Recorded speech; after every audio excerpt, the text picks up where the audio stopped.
Hello everyone and welcome. If you're new here, my name is Mari and I'm gardening in Queens, New York City. And today I am starting my first seeds of the year, of the 2024 growing season. I am starting my cool flowers today, which are flowers that like to grow in cool, cold conditions. I first learned about cool flowers last year, kind of by accident, and I completely fell in love with them. If you're unfamiliar with the term, cool flowers are also known as hardy annuals, meaning that they still complete their life cycle in a year, but they're hardy. They have hardness zones just like perennials do. They do better if they start growing, get established in cool conditions. And that means that it's time for me here in my zone to start some of them from seed. So depending on the hardness zone of these flowers, they like to be planted on the fall or in very early spring. And based on that, you know which of these cool flowers you can plant in your region. So if they're hardy to your zone, meaning I am zone 7B and it says this plant's hardy to zone 7, means that I can plant that and everything that's before that. So if it's it's hardy to zone 4, I know it will survive my winter and I could plant on my garden too. But if it's hardy to zone 8, my winter might be a bit too cold for this to actually be planted in the fall and the winter might kill them. Our last frost date here in New York City is April 1st. That has moved for us, it's a little earlier than used to. These seeds that I'm planting today prefer to be transplanted. It's only January and April, it's 4 months away.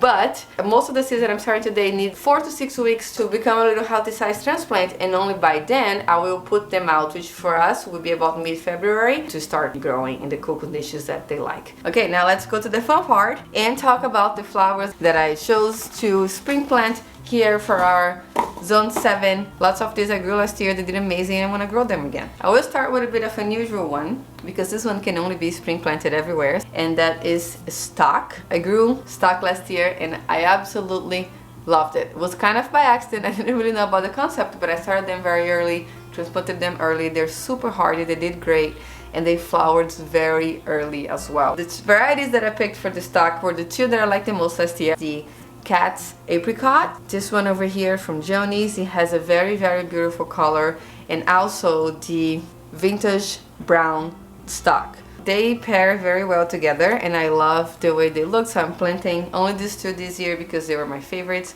And this is a single variety stock. Stock comes in two different ways. It can be a spray variety, which means it can branch it out and give you more than one flower, or a single stem variety, which are those two, which is only going to give me one big beautiful stem, hopefully, like I got last year, and I'll have to cut the plant and take it out of the garden after. The reason why I'm choosing to plant this, the single variety, instead of the cut and come again variety, it's because I don't have a lot of space in my garden, and then by the time that I harvest this, I want to be planting my warm season crops in there. And then I'm also growing Rudbeckia, which is a native plant and is very good for the pollinators too. I'm choosing to plant two varieties this year. The Sahara Rudbeckia, I grew this last year and it was so beautiful. I love the color so much. I'm definitely growing again this year. And I'm also growing a new one that I didn't grow last year, but I like the look of it. It's called Rudbeckia triloba. Hopefully I am pronouncing this right.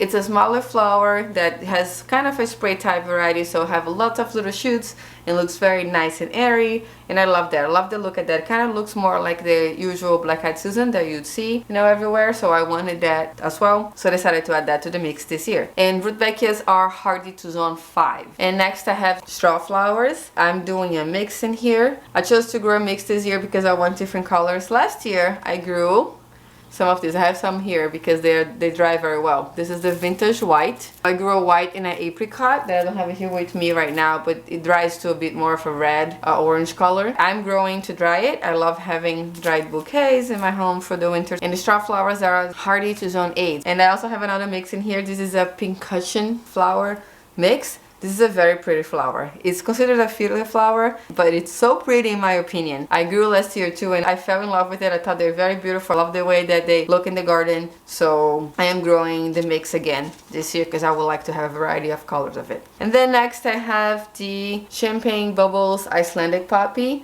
Now this one I didn't have much luck last year growing.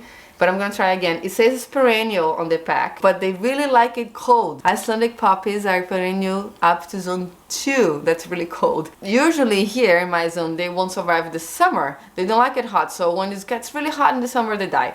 So I kind of have to grow them as an annual here because I have a very hot and humid summer. Next I have the Phlox Cherry Caramel. You can see the picture right here in this package. It's so beautiful, and Phlox are hardy to zone 4. That's what I found online, but I know there is also a perennial Phlox kind. This is not a perennial Phlox, so I'm not sure if it's hardy to zone 4. And then after that I have Statice. This one here is also a mix. It's called Sunset Mix Statice. So from my research to Statice is hardy to zone 6. And then this was a bit of a late minute add-on. I was not going to grow Snapdragons this year, but I decided to. And this is Madame Butterfly Cherry Bronze, I believe. Yes. Madame Butterfly Cherry Bronze variety. Snapdragons are hardy to zone 5. My last one here, I have this Black King Pansy here, which I had in my garden last year and I love. There is a chance that it's self-seeded. I have a bunch of Viola seedlings in there that I don't know what color would be, but I decided to plant it anyway because it's so unique. I love to have like a black flower. And then I have 2 other varieties, which are the Brush Strokes variety. They're very, very pretty. And also the Antique Shades Viola variety. So they are hardy to zone 3 and they are also edible. So that's actually the reason why I am planting them. I like to use them for garnishing and for cooking. So now let's get started. Let's start the seeds and see how they'll do in this growing season. I like to start my seeds using regular potting soil instead of seed starting mix because there's a little bit of extra nutrients in there. I like to use this one here, the Happy Frog from Fox Farms. I'm going to link everything that I use in the description box below too in case you want to get it. But this particular bag, that can happen in potting mix too, came with a lot of bigger pieces on it, so I had to sift it before I put them in the trays, and that's definitely a job that I like to do outside. So earlier this morning I went outside, I sifted out the soil. I don't really have a proper sifter. I use this container that has lots of holes in it with a bucket underneath, and sort of, you know, push it through with my hands so the coarser parts of it stay on the top and the sifted soil falls to the bottom. This is not the best system, not the best setup. I'm just improvising with what I have. I don't have a proper sifter, but that works for me. And maybe it takes a little bit longer, a little bit more time, but I really didn't mind because I really enjoyed spending time outside and getting some sun, especially now in the winter. And then I already put the soil in the little cell trays containers outside. After filling everything up, I also already did all of my tags. I prefer to do that before I start seeding also, so I know that I have the space for everything that I want to plant. I did that outside too, got it all done, got it all set up, and here's how it looks. This is the setup that I have to start my seeds inside right now. So everything's already labeled. I know that I have enough space for everything, and I have my seeds all here on the side. Most of the information you need to start seeding would be in the back of the seed pack. This one is a stalk. We're going to start with the stalk, the cat's apricot, and it says here to sow 1/4 of an inch deep 5 to 6 weeks before the last frost. So that part we ignore, but we want to know this. So 1/4 of an inch deep, that's what I'm interested. So now I'm just going to make little holes here with the back of a pencil. Not too deep, so supposed to be approximately 1/4 inch. It's hard to really gauge, but I like to, you know, just get a little bit space in there. And I do that also all at once before I start putting my seeds in as well. And because it says sow to 1/4 inch means that we're gonna have to cover them a little bit. Some of the seeds that I'll plant today needs light to germinate, so those are going to be say to surface sow, but the stalk is a bit of a bigger seed and likes to be covered, so we will be punching these little holes here. Now let's just open the seed pack and start putting the, oh no, I don't have a lot of seeds in here. Oops, I thought I was gonna have a lot more. Oops, you know what, I already found the wrong spot in there. Alright, I might have to add another variety in there. This is a bit of a quick change of plans. So this is how stalk seeds look like. They're actually in the Brassica family, but they have their seeds a little bit flatter, you know, different than the mustards or the broccolis and stuff that we might be used to with brassicas. So I'm going to put 1 seed per cell and try my luck because I really like this and I don't have enough seeds. So we're gonna see how many of them are gonna germinate, but I would rather not thin them, just nurture the ones that pop up and plant them all in the garden. Oops, I one extra seed here. I usually put this 2 seeds for sale, you'll see the other ones, but for this we are doing 1 and hoping to be lucky. I hope it works. I only have 3 seeds left. 1, 2, 3. Let's see how much of the vintage brown I have, because then it'll be perfect half and half. Okay, I have more. Great. So these ones we can do, I'm gonna use all of them too, because some of them I might do 2 per cell, just to increase our luck, but they look exactly the same like the other ones. Oh, you guys, just had a little accident. Some seeds fell from my hand when I was moving the camera. So we are back to not having a lot of stock seeds. I'm going to do 1 at a time also. I'm gonna start this on this side. And might have to open a different pack with a different variety, because I do want to have a full bed of stock, and stock can be planted so close together that this whole thing here is just going to be 1 bed at the plot. So let me go get another pack. Okay, adding to our list, it's going to be this stock variety over here. So this one is actually a spray variety, just because I said I was not going to grow them, but we're going to have them in the garden too. And that's what I have, and that's the color I like. I have another one that's kind of purple, and I don't really like that color. So I think this color would look better with these other 2 that we picked here. So I'm going to complete the cells that I had already dedicated to stock with this one. So let me just make a new label real quick. This one has kind of a big name, so I'm just gonna say red and spray. So I know that this is going to be the spray variety. But the name for it is Auto Red. It's too long to write, so let's just do that. I'll just put it right over here, and we're gonna fill up the cells. I have lots of seeds for this one, and I'm gonna use all of them. This one I have a lot. I'm gonna put 2 per cell, and maybe tin them if I need to. That one fell more, but I'm gonna have more than enough to 2. Okay, I have some extra, so I'm just gonna put it back in the other ones. See how it goes. That's it. Now I'm just gonna go ahead and close the holes, and I'm going to water everything at once at the end. For now, I'm just going to close them all. Put some soil, just push the soils from the side and over. Some of them are already kind of closed. I like to press a little bit just to make sure that it has the seed has some good soil contact. So, but not too much, because I don't want to bury the seed in there with so much soil that it will have a hard time sprouting. So just a little bit of gentle pressure is good enough. Now let's do Snapdragon next. I started Snapdragons in a bit of a different way. They are very tiny, tiny, tiny, tiny seed. It's almost like sand. They're tiny, so small. It's hard to plant them. So last year I tried something different. I started some normally, and I also watched a video from, oh my gosh, I don't have a lot of seeds, from Power Farmer in Canada, and she starts them in a different way. So I mean, she's growing for a farm, so she starts a whole tray, but she basically just sprinkles them on top of the soil, and once they germinate, you can separate them and put them in individual cells, because they're so small, it's very hard to put 1 or 2 in there, and then not all of them germinate also. So I think that was a very good idea, so that's what I've been doing. So you see how small the seeds are. It comes in this little pack inside, and all of the seeds are here in this corner. They're tiny, so I'll try my best to show them in camera, and I will pick them with my fingers and sprinkle over the soil. So I have this here. I'm kind of going to even up the soil a bit, because I'm not covering them after, but I will lightly press with my fingers for that seed to soil contact too. So we're gonna press a bit before, so they don't get buried in there. And then I am going to add them here. So first, let me put it in my hand.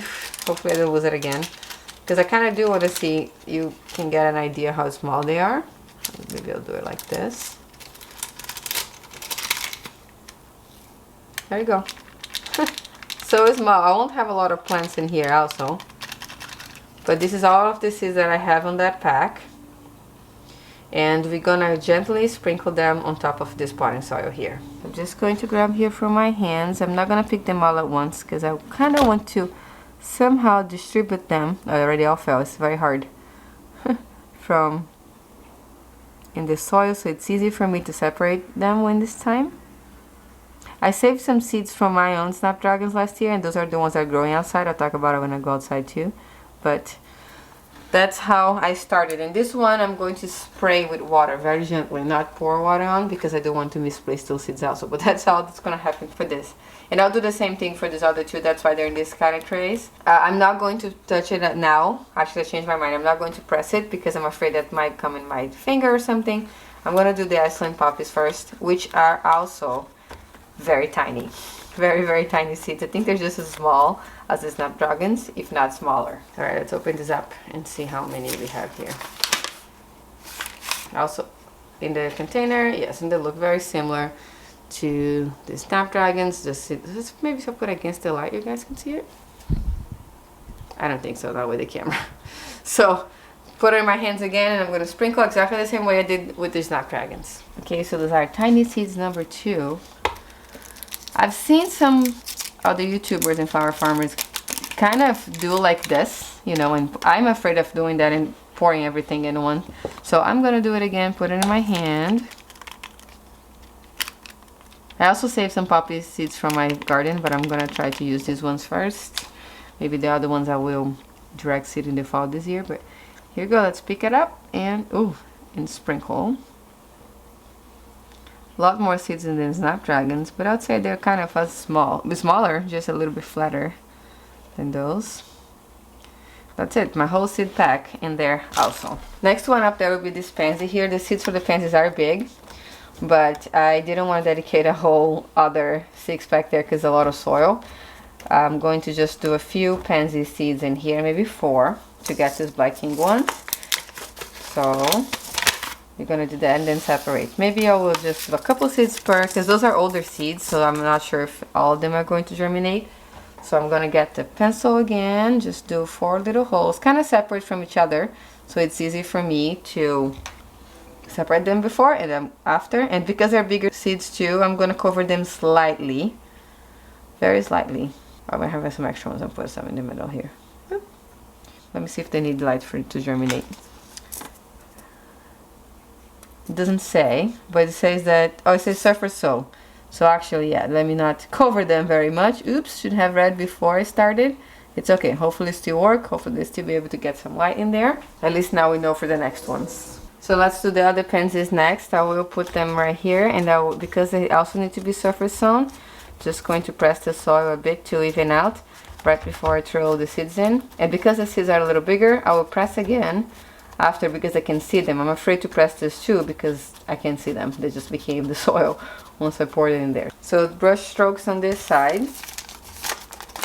Pansies are actually also part shade flowers, so it's great to tuck them into some, you know, smaller spaces. They don't take a lot of space also, so it's very, very good to have them around. I like to put them on my green stalks and in smaller pots. They do well, but you can grow them in shady conditions too, which is good. It also helps them to stand the heat of the summer because they prefer to be a little bit on the cooler side.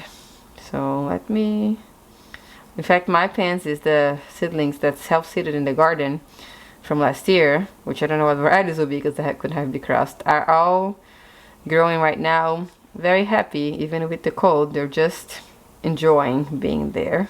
Okay, so now that was surface seed, and we're just going to lightly press this one. You can see the seeds. I don't feel scared, so let's do that just to make sure to have good contact with the soil. The other ones are so tiny, these guys here, that I'm sure they have contact with the soil, but let's press it out. And that's it. We'll spray them too with a little bit of water after. Now move on to the vintage brown, which is going to be exactly the same thing.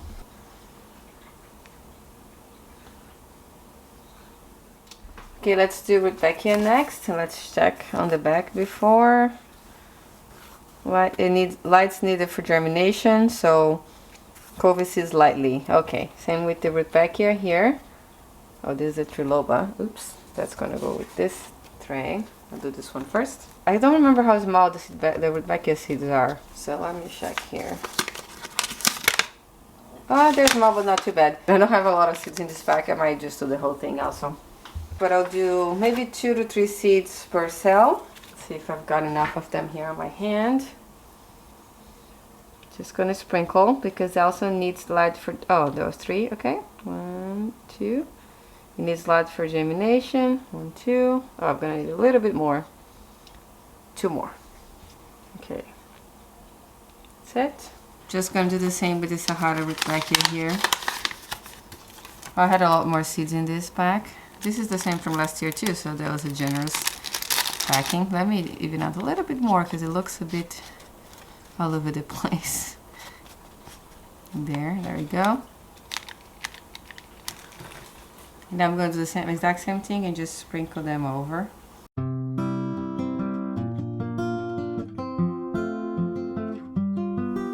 I will do the Pincushion flower next.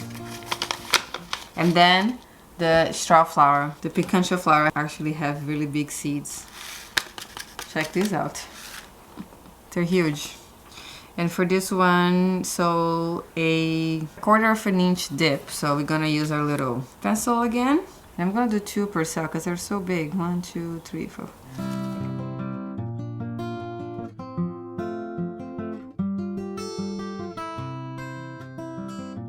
Okay, Strawflower next. I'm gonna put it right here in this cell. And let's read the requirements for a Strawflower really quick. From what I remember, Strawflowers are very easy to grow. This one is a different pack from Hudson Valley Seed Company. It's so cute. So, it's supposed to be in the back. Oh yeah, it does have it says a 1/2 inch. So definitely we are going to make some holes for this one as well and bury them. And we're gonna kind of do the same thing as the Pincushion flower. So I'm gonna put 2 to 3 seeds per hole. Oh, there's a lot of seeds in this pack. Here are the seeds. Oh my gosh, I put way too much in my hand. We're not gonna sew off this. I'm gonna do 3. Let's just say 3 per cell. Okay, so now I only have 2 left. Now we have the caramel Phlox and the statice. Here the caramel Phlox says 1/8 of an inch, so I'm counting this as surface sow. And the statice, it doesn't say in the pack. It just says start seeds indoors 6 weeks before the last frost date. So I'm going to also kind of surface sow this just to be safe.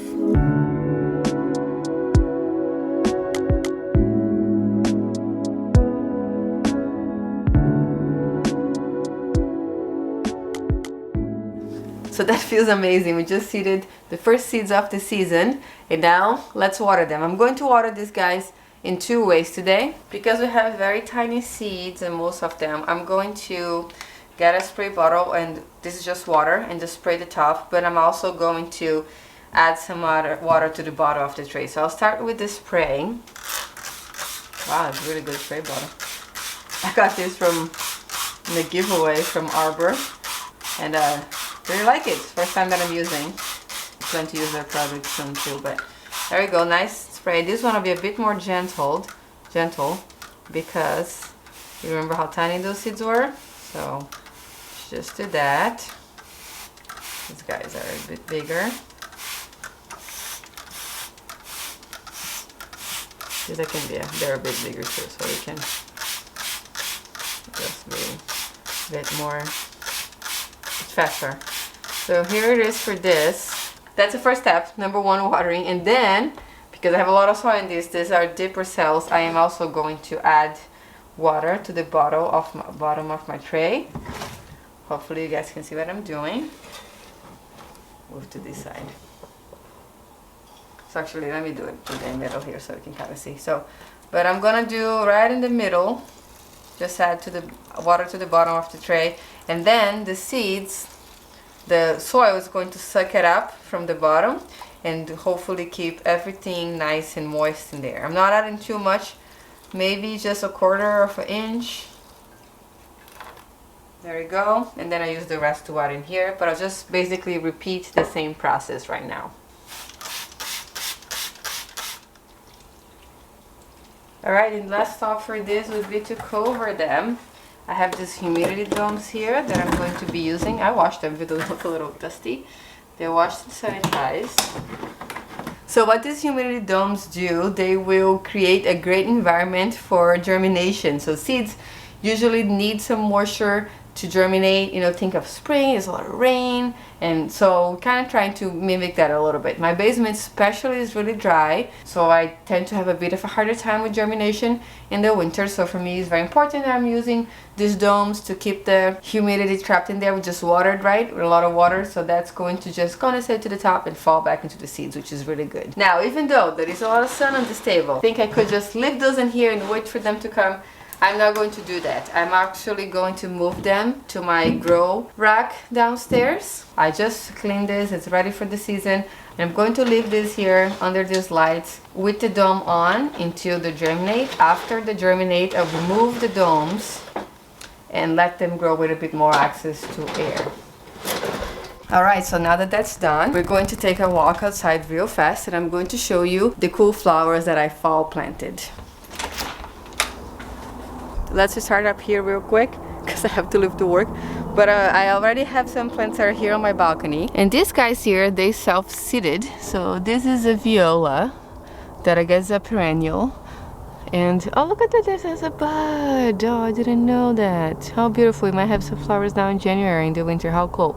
And this is a carrot that's self-seeded in here. How fun is it in this small container? But those two are some of the same varieties as we planted, and look how beautiful and healthy they're looking even though it's cold outside. Same here with this one. This is a Calendula. They do have some bug damage because they grew before it got very cold, and then they had some leaf hoppers, but it's okay. They kind of still look strong. They are, oh no, wait, there's a bud in here. But they're supposed to be dormant and just working and growing stronger roots to kind of establish themselves for the spring. But this was also a fall planting.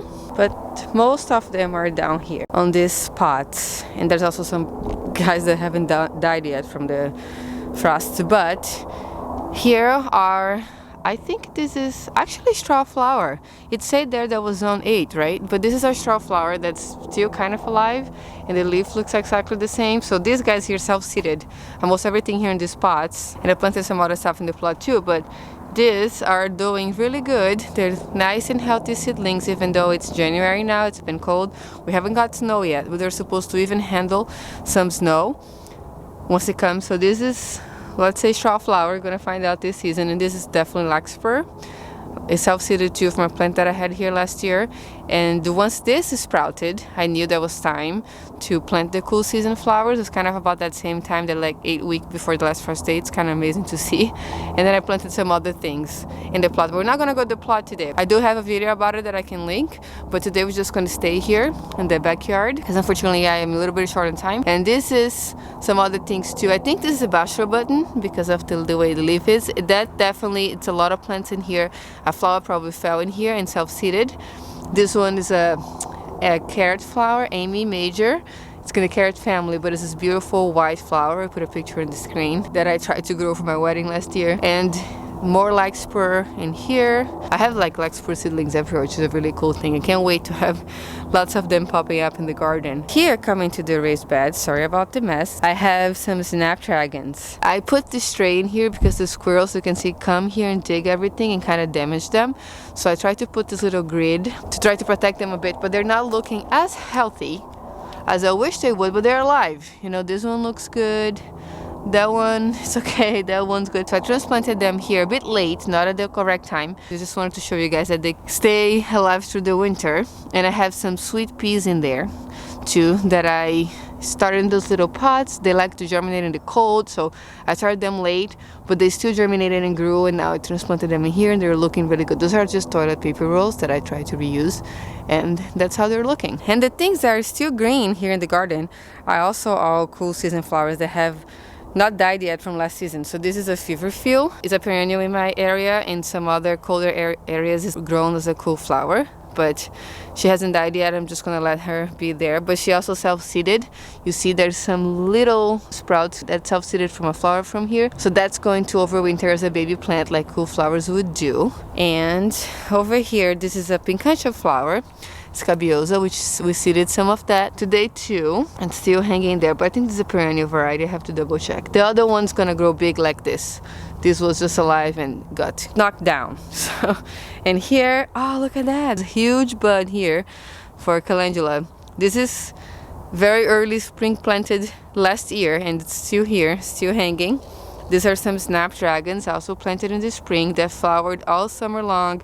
Kind of, you know, stopped flowering for a bit in the fall, and then now they're just happy and healthy and kind of back again. So they're still alive. The Strawflower in here is kind of dying, but I have another feverfew in here, more Snapdragons, feverfew, and over there, sorry, it's messy, Snapdragons, and feverfew. So it's cool, right, to see the, oh, there's a flower. Let's take a look. There's a Calendula that's flowering. I just harvested some flowers too, and she's flowering again. That's very nice. So a little flower in January. The Calendula and the green stalk flowering too. Let's take a quick look at that. I'm going to collect seeds from this Calendula soon. It's not looking as healthy, as good, but it's still flowering, still good. I actually saw a little wasp the other day here, still eating the nectar. I was like, wow, you guys are still awake. But I think a few days ago, there's still some pollinators up. But this has a bunch of seed pods. Look, this is a perfect, beautiful example of a dried out seed pod that's ready to be harvested. I'm not going to harvest right now because I want to make a little video about it, but this would be perfect harvesting stage for this Calendula. And that's it for today. Thank you so much for watching. I hope you're having a great day, and I'll see you next time.